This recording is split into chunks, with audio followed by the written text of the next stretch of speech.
আপনারা জানেন গতকালকে আমাদের শিক্ষকদের উপর ন্যক্কারজনক হামলা হয়েছে। আমরা এর তীব্র নিন্দা জানাচ্ছি। আমরা এটা অন্তর্বর্তীকালীন সরকারের কাছে আশা করতে পারিনি।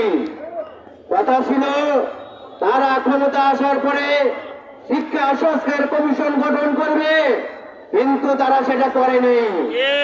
তারা সকল ধরনের কমিশন গঠন করেছে, কিন্তু আমাদের কুপরামর্শে তারা শিক্ষা সংস্কার কমিশন গঠন করেনি। আমরা এর তীব্র নিন্দা জানাচ্ছি। আমাদের শিক্ষকদের 20% বাড়ি ভাড়া এবং 1500 টাকা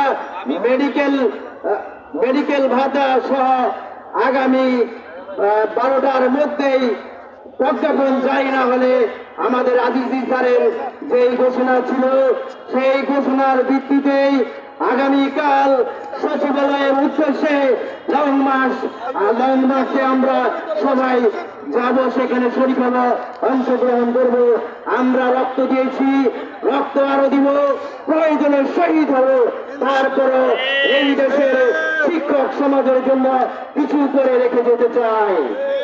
সংগ্রামী শিক্ষক বৃন্দ, আমাদেরকে এখন আর পিছনে ফিরে যেতে পাওয়া যাবে না। যদি আমরা পিছনে ফিরে যাই তাহলে আমরা ব্যর্থ হব। যতক্ষণ না পর্যন্ত আমাদের এই দাবি পূরণ না হবে, প্রজ্ঞাপন জারি না হবে, প্রয়োজনে আমরা সমস্ত শিক্ষা প্রতিষ্ঠান তালা দিয়ে এবং শিক্ষার্থীদেরকে সাথে নিয়ে আমরা আন্দোলনে ঝাঁপিয়ে পড়ব। এই বলে আমার বক্তব্য শেষ করছি। আসসালামু আলাইকুম।